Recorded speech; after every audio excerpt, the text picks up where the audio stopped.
Čaus vajag par dienu lietas līst, bet tas mūs ar to neglābi no darba.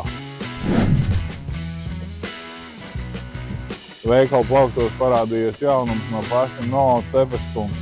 Un Noa Cepeškungs piedāvā 2 veidu steikus. Jā, vienmarināts steiks, kas nozīmē to, ka tev nav jādomā to, cik daudz sāpju jaukā, tev nav jādomā, ko darīt ar pipariem un kā viņi tur kaut kā paplašināt. Man 3 un tev arī. Un man arī 1. Jā. Tātad, draugi mīļie, viss elementāri karsējam grilu 200 grādiem un liekam 4 minūtītes no vienas puses, 4 minūtītes no otras puses. Šādi mums ir ieteicis pats Noa Cepeškungs, tas būs tas pareizais variants. Ļoti skaisti, tāds ir ļoti skaisti gabaliņi, un mēs liekam viņu taisnādi ar virsmu. Varam ciet grilu un Toms iet pēc pulksteņiem gadiem. Tieši tā. Dāmas un kungi, tas brīdis ir pienācis. Raujam vaļā. Brīnišķīgi. Apskatāmies aparāti viņiem otru pusīti. Jā, ir tā kā vajag. Ir tā kā vajag. Tas būs manējais un tev, tas būs, es gribu šitā.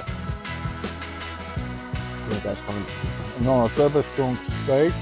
Cepeškungs steiks. Jāpiemin, ka cūgaļs steiks, kas mūs pārsteidz. Jā, cūgaļs steiks ar sīpoliem.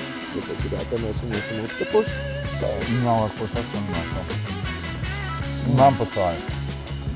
Man ļoti, bet man patīk sāju. Piedod Noa.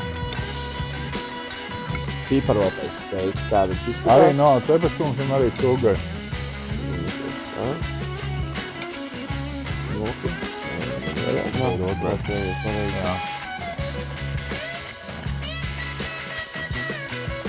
Šī jau ir dziesma. Šis jau ir. Viņam arī tā garš ir tāda, ka es uzreiz šitādi mājās nevarētu viņu atkārtot. Ar pipariem grila eksperts entuziasts saka. Jā. Otrs ar sīpoliem, kā trāpās. Pamēģini. Un uzrakstot komentārā, es šodien biju Kā jums veiklā, es garšo? pamēģināju. Un Mārtiņam ir taisnība, vai Tomam ir taisnība, ir pa sāļu, nav pa sāļu. Jā.